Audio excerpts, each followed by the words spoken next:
Algumas perguntas nunca saem de moda. Qual é o sentido da vida?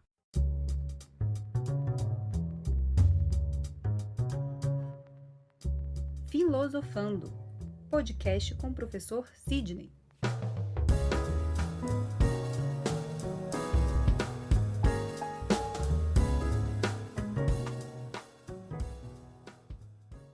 Olá a todos! Estamos começando mais um Filosofando, podcast de reflexões e discussões filosóficas. Eu sou o Sidney Júnior e esse é o nosso 6º programa. Lembrando que você pode nos acompanhar em diversas plataformas como a Anchor, Spotify, Deezer e Google Podcast. Além disso, você pode seguir o nosso perfil no Instagram e acompanhar as atualizações e dicas de livros e filmes que geralmente aqui são citadas. Basta você procurar por Filosofando Podcast, tudo junto, e acompanhar as novidades. E o Filosofando de hoje manda um grande abraço para o nosso amigo Thiago Ribas, que é papai de 3 pequenas princesitas e que nos acompanha sempre que sobra um tempinho. Um grande abraço, Thiago!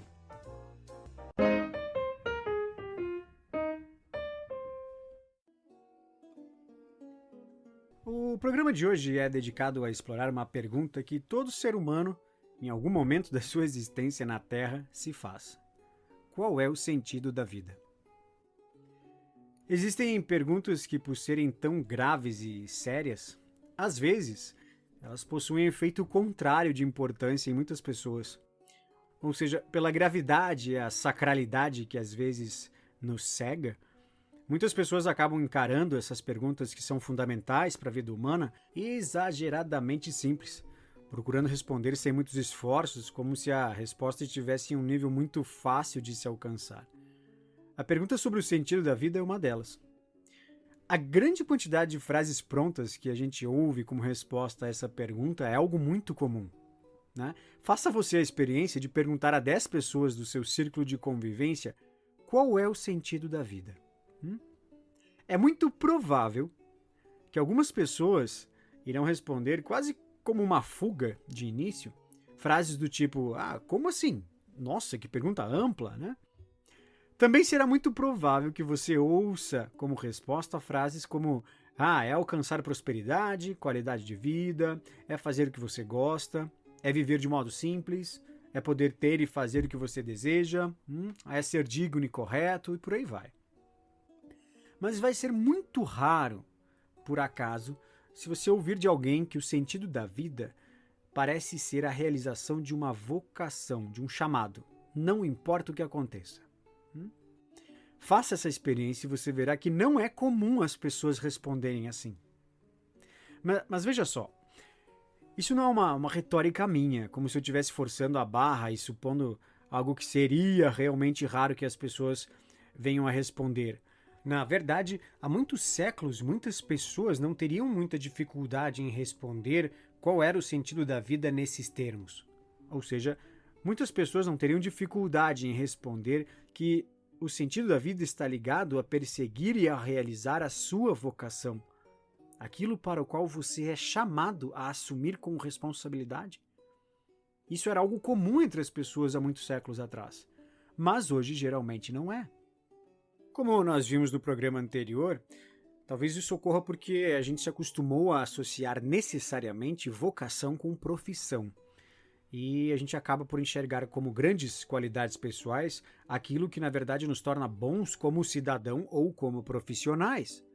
Ocorre que ser um bom cidadão ou um bom profissional envolve qualidades menores e mais específicas do que ser e se desenvolver como uma boa pessoa.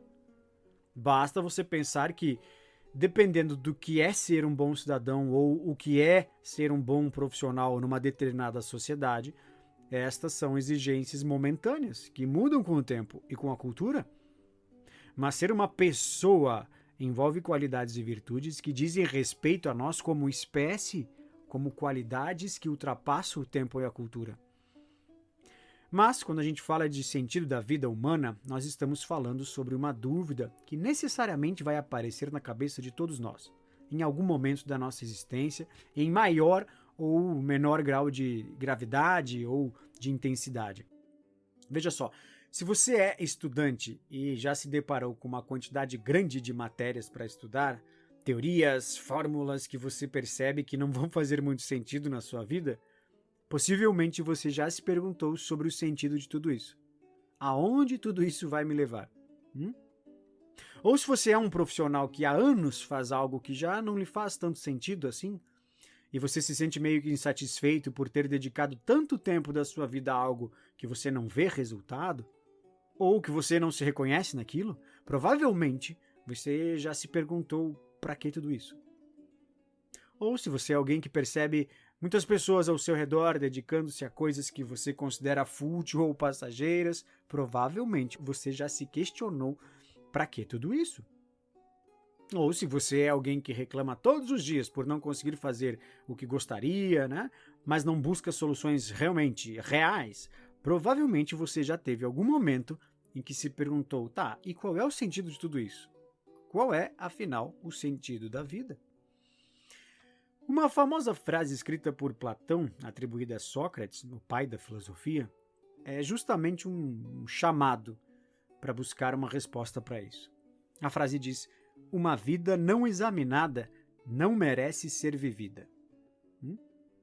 Ou seja, sem um autoexame frequente de quem somos e o que estamos fazendo, possivelmente a chance de nós acharmos as coisas ao nosso redor muito chatas e tediosas depois de um certo tempo será grande.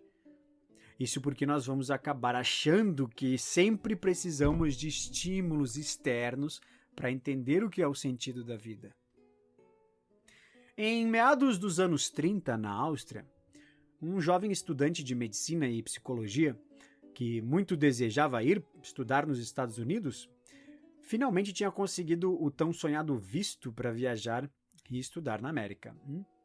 Naquele momento, a Europa estava começando a passar e a viver os horrores do nazismo, dos envios das pessoas aos campos de concentração, enfim, eram os princípios da Segunda Guerra Mundial. De modo que o nosso jovem médico estava numa grande dúvida. Ele aceitava o visto individual e ia para os Estados Unidos, ou ficava em casa para ajudar os pais que já estavam bem velhinhos e viveriam os horrores de uma guerra. A indecisão quase tomou conta da cabeça desse jovem médico, até que um dia, ao chegar em casa, ele viu um pedaço de mármore em cima da mesa da sala. O rapaz viu aquilo e perguntou ao pai o que se tratava. E o pai respondeu que se tratava de uma parte dos destroços de uma sinagoga que os nazistas haviam destruído. E que era um pedaço de uma tábua onde estavam escritos os 10 mandamentos. E nesse pedaço quebrado estavam as iniciais de um dos mandamentos, que era honrar pai e mãe. O jovem médico acabou entendendo que aquilo era um sinal e acabou desistindo de ir para os Estados Unidos e optou por ficar com a família naquele momento. Algum tempo depois, mais especificamente em setembro de 1942, ele, os pais e a esposa grávida, todos, acabam indo para os campos de concentração nazista. O seu nome era Viktor Frankl. Você certamente já ouviu falar dos horrores que eram os campos de concentração. Situações extremas de sobrevivência, humilhação, violência, todo aquele horror. E o Viktor Frankl viveu tudo isso.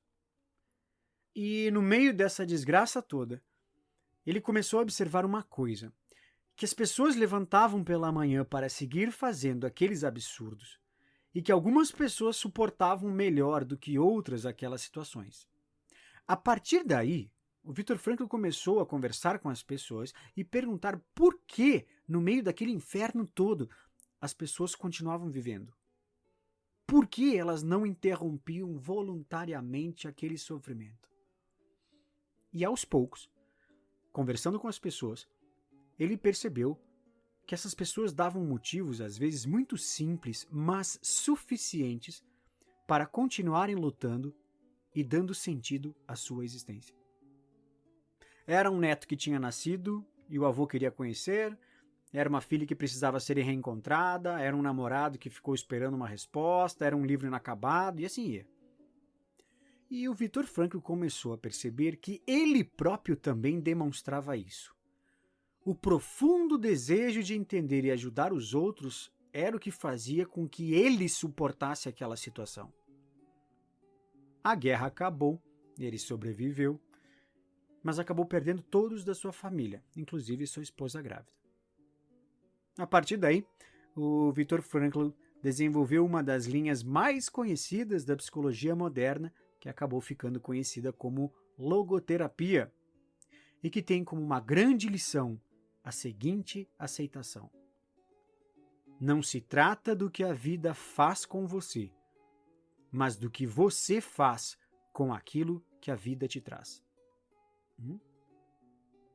Veja só, isso significa que não se trata de sucumbir diante das adversidades e problemas que a vida nos impõe e continuar não aceitando aquilo que é incontrolável ou maior do que nós. Isso não adianta. Simplesmente não adianta lutar contra isso. Na verdade, se trata de manter a força do nosso dever, da nossa responsabilidade para seguir a nossa vocação, não importa o que aconteça, não importa quais obstáculos a vida vai nos impor. No fundo, o que o Viktor Frankl queria transmitir era justamente a mensagem que nos aproxima do sagrado sentido da vida. Ou seja, viver a vida como se você já estivesse vivendo pela segunda vez, e como se na primeira você tivesse agido tão errado que não há mais tempo para fazer isso de novo. Portanto, talvez a maior descoberta que pode animar a nossa vontade para buscar o sentido da vida seja encontrarmos a nossa vocação, as inclinações mais profundas que fazem com que você enfrente qualquer coisa para realizar ela, para tornar a sua vida cheia de sentido, cheia de significado. Bom, mas como nós buscamos e encontramos as nossas vocações? Bom, isso já são cenas dos próximos capítulos do nosso podcast. Por hoje era isso, e agora vamos para o nosso momento coruja.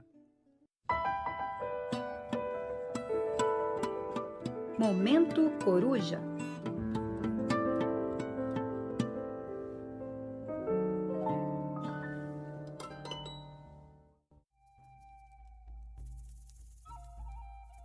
O Momento Coruja de hoje traz um pequeno texto escrito por Santo Antão, um santo cristão do Egito, considerado um dos grandes padres do deserto, que eram monges e eremitas que viviam pelo deserto do Egito por volta do século III. Nesse trecho, Santo Antão faz uma comparação muito interessante entre um albergue e a vida humana. E o texto diz assim: dentre aqueles que se encontram num albergue, alguns recebem um leito, outros não o obtêm e deitam-se no chão, onde roncam tanto quanto os que dormem em sua cama. Após passarem a noite e deixarem pela manhã os leitos, eles partem juntos, cada qual levando apenas o que possui. O mesmo acontece com todos os que chegam a este mundo. Tanto os que viveram pobremente quanto aqueles que passaram a vida entre a glória e a riqueza, todos saem da vida como do albergue. Eles não levam consigo nada daquilo que fazia as delícias e a riqueza do mundo. Eles não levam senão suas próprias obras, boas ou más, aquilo que fizeram durante a vida.